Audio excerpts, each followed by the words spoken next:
Alors, dans cette vidéo, nous allons voir la partie A de l'exercice 4 du sujet de bac Centre étranger du 19 mai 2022. Nous verrons la partie B dans une deuxième vidéo.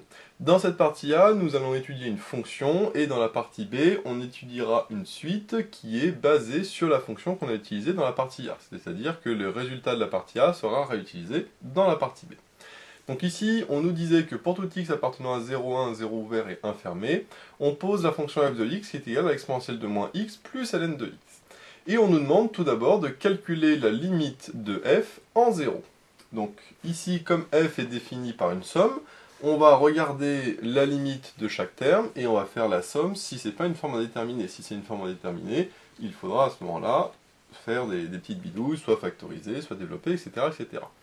Donc ici, si on fait la limite quand x tend vers 0, c'est-à-dire qu'on remplace par 0 dans sa tête, ça fait exponentielle de moins 0. Exponentielle de moins 0, c'est comme exponentielle de 0. Exponentielle de 0, ça fait 1. Donc c'est pas une forme indéterminée, donc ça fait 1. Maintenant le ln de x, alors ln de 0, ça n'existe pas, mais on sait que la limite de ln en 0, ça fait moins l'infini. Donc là, le ln de x, lui, va tendre vers moins l'infini, et lui va tendre vers 1. 1 plus moins l'infini, ça fait moins l'infini, c'est pas une forme indéterminée, donc là, c'est plutôt simple, il y a juste à rédiger ce que je viens de dire à l'oral.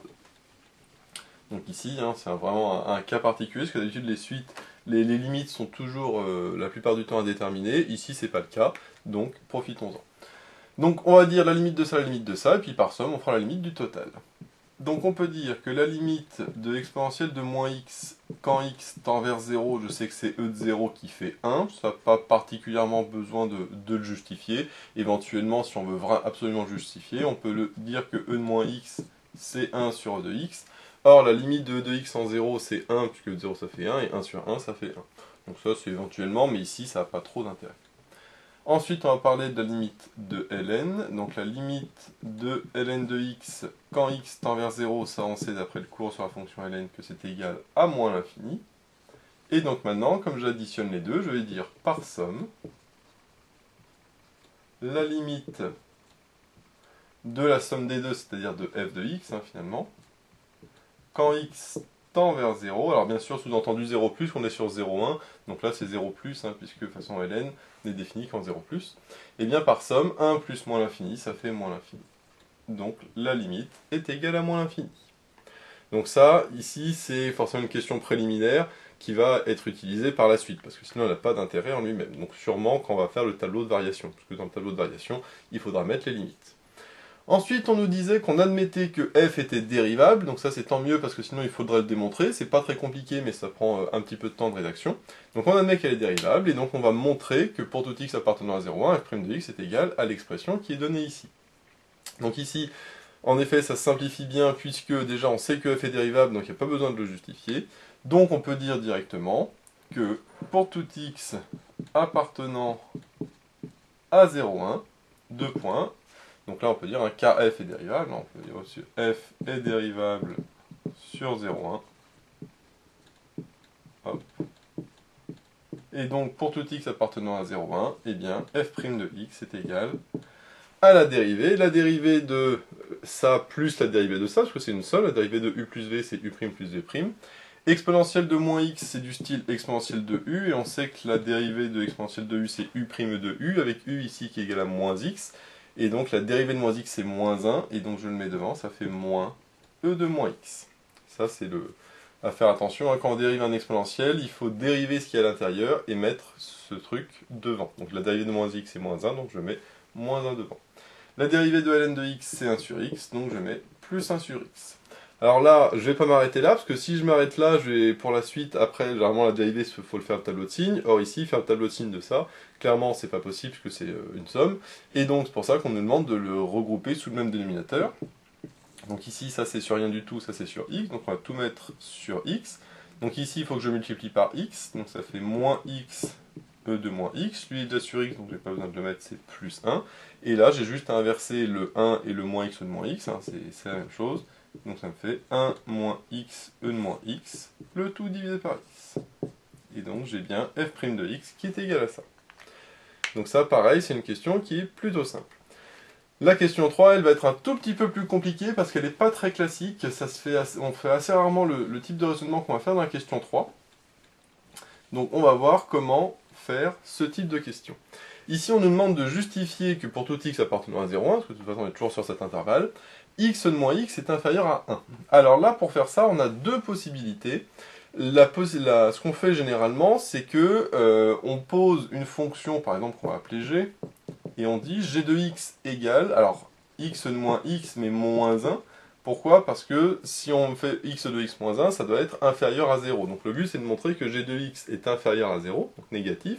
Et donc à ce moment-là, on étudie la fonction g, on fait le tableau de variation, et on va montrer par exemple que la fonction g, elle est comme ça et comme ça, je dis n'importe quoi, et qu'elle va de moins 2 à moins 5. Et donc là, si elle va de moins 2 à moins 5, donc clairement, elle sera négative.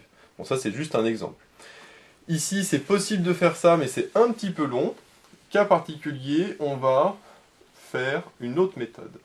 Ici, on va se baser sur le fait que x de moins x est un produit, et donc on va regarder déjà chaque terme, quel est son encadrement.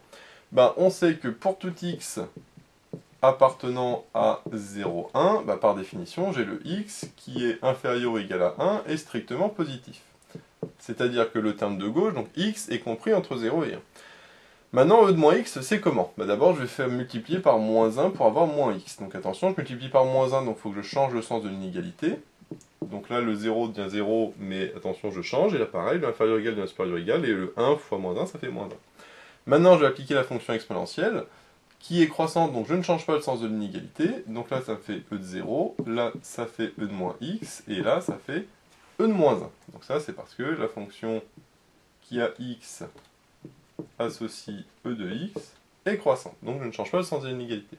Je vais le remettre dans le bon sens, parce que là, j'aime pas trop avoir des inégalités dans le mauvais sens. Donc là, le supérieur ou égal, il est ici, e de moins 1, et le strictement inférieur, e de 0. E de 0, ça vaut 1, donc je peux mettre 1. Mais e de moins 1, c'est un exponentiel, donc c'est supérieur à 0.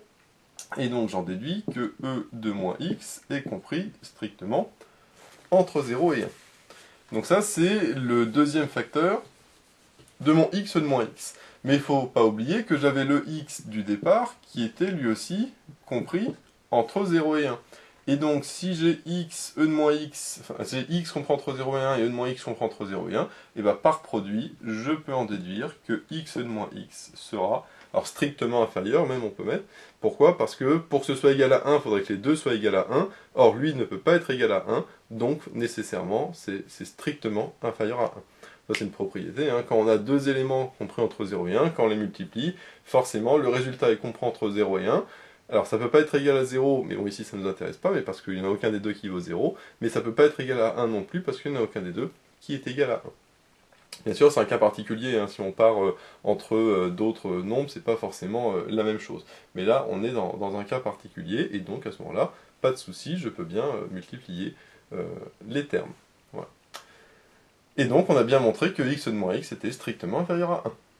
Maintenant, on nous demande d'en déduire le tableau de variation de f, parce que nécessairement, là on avait au début la fonction f, et après on passe sur quelque chose qui apparemment la fonction f n'intervient pas, mais en réalité si, parce que justement on nous demande d'en déduire les variations de f. Alors pourquoi est-ce que cette inégalité va nous permettre de traduire les variations de f? Et bien parce que pour faire le tableau de variation de f, je sais que il faut que je fasse le tableau de signes de f'. On est sur l'intervalle 0,1. Or, f', c'est un quotient avec au numérateur le 1 moins x, e de moins x, et au dénominateur x. Et donc après, je ferai une ligne pour le total, c'est-à-dire f' de x, et puis une ligne pour les variations de f. Alors, le x, lui, on sait qu'entre 0 et 1, c'est positif, puisque c'est supérieur à 0. Par contre, le 1 moins x, e de moins x, ça, c'est pas quelque chose dont je sais faire le signe de manière simple. Sauf qu'on a vu que sur 0,1, x de moins x était plus petit que 1. Donc si je le fais passer à droite, ça fait 1 moins x, e de moins x, qui est supérieur à 0. Et donc si 1 moins x, e de moins x est supérieur à 0, bah, je sais que là, j'ai juste à mettre un plus, parce que ça s'annule pas. Et là, pareil, le x, il s'annule en 0, mais de toute façon, c'est une valeur interdite. Donc du coup, je peux la mettre, puisqu'on a vu que c'était 0 ouvert. Et donc de toute façon, sur l'intervalle 0,1, bah, le 1 moins x de moins x qui est strictement positif grâce justement à ce qu'on a montré là, et le x, bah, lui on est entre 0 et 1, donc nécessairement il est positif. Et ce qui nous faisait dire, nous indiquait qu'il fallait faire ça, bah, parce que c'est qu'on voyait, bah, il y avait alors qu'elle en déduire, et surtout on avait x de moins x, et x de moins x, et bien il est ici. avec comme par hasard le 1 qui est là et le C1 moins x de moins x. Donc c'est pas trop compliqué de voir qu'il faut passer le x de moins x à droite en faisant moins pour faire apparaître le numérateur et voir que du coup c'est positif. Et donc positif, positif, et bien f' à la règle des signes c'est positif, et donc f, on peut en déduire que c'est strictement croissant entre 0 et 1. Maintenant, on va calculer en 0 et en 1. Alors en 0, c'est pas f de 0, mais c'est la limite de f en 0 parce que c'est ouvert. Mais justement, la limite de f en 0, on l'avait calculée à la première question. Et on avait trouvé que c'était égal à moins l'infini. C'est pour ça que j'avais dit que la première question, comme c'est une limite qui est plutôt simple, il y a de fortes chances qu'on la réutilise par la suite. Et en effet, on la réutilise dans le tableau de variation. Maintenant, pour 1, je vais calculer f de 1. f de 1, je remplace le x par 1. Donc ça fait e de moins 1 plus ln de 1. ln de 1, ça fait 0. Donc il reste juste e de moins 1. e de moins 1, je le laisse comme ça, parce que ça tombe pas pile. Donc je garde e de moins 1, c'est parfait. Donc voilà pour le tableau de variation. Bien évidemment, sans cette petite indication, c'était compliqué de faire le signe de 1 moins x de moins x. Mais grâce à la petite indication précédente, eh bien, on arrivait facilement à faire le tableau de variation. Et ne pas oublier de rajouter les limites, puisque justement, on va utiliser en plus ces limites dans la question d'après. Donc la dernière question de cette partie-là, c'était de montrer qu'il existe un unique réel L appartenant à 0,1 tel que f de L est égal à 0. Alors ça, quand on a une question qui est posée comme ça, on sait nécessairement que ça va être le corollaire du théorème des valeurs intermédiaires.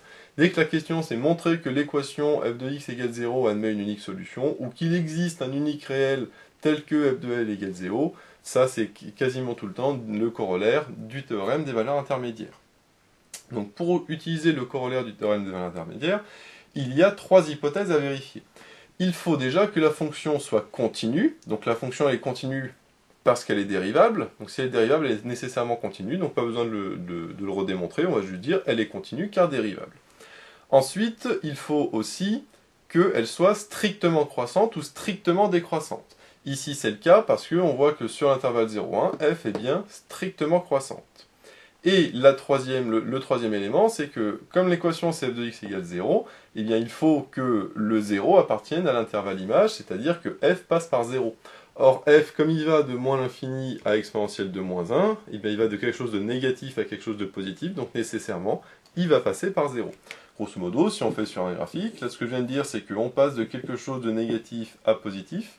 Pourquoi est-ce que f de l égale 0 admet une unique solution? C'est-à-dire que je vais passer qu'une seule fois par l'axe des abscisses, parce que déjà je suis continu, donc je suis obligé de passer au moins une fois par là, donc ça c'est la première hypothèse. Deuxième hypothèse, il faut que je sois strictement croissant, et le strictement est important, parce que si jamais je fais ça, et bien ça c'est possible, mais là je vois que je passe plusieurs fois, et donc c'est pas bon, parce que moi je veux une unique fois. Sauf que là je ne suis pas strictement croissant. Alors que si je suis strictement croissant, je ne peux faire que monter, et si je peux faire que monter, à ce moment-là, une fois que j'aurai traversé l'axe des abscisses, je ne pourrai plus revenir en arrière, et donc, voilà. Et le troisième élément, bien sûr, c'est de passer de quelque chose de négatif à positif, ce qui ici est bien le cas, parce que si on passe de quelque chose de positif à positif, bon là, clairement, je ne vais pas passer par 0. Alors bien sûr, je peux très bien passer de positif à négatif, mais à ce moment-là, il faut que je sois strictement décroissant. Mais le principe est exactement le même. Donc maintenant, au niveau de la rédaction, il va falloir tout simplement dire ces 3 hypothèses, puis dire que d'après le corollaire du TVI, et bien à ce moment-là, l'équation a une unique solution.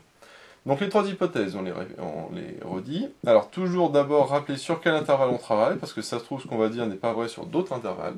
Donc sur l'intervalle 0,1, on sait que f est continue.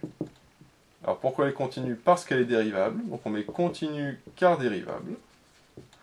Ensuite, elle est aussi strictement croissante, donc ça on vient de le montrer avec le tableau de variation. Et c'est strictement parce que ça s'annule pas, et donc c'est strictement positif. Bon.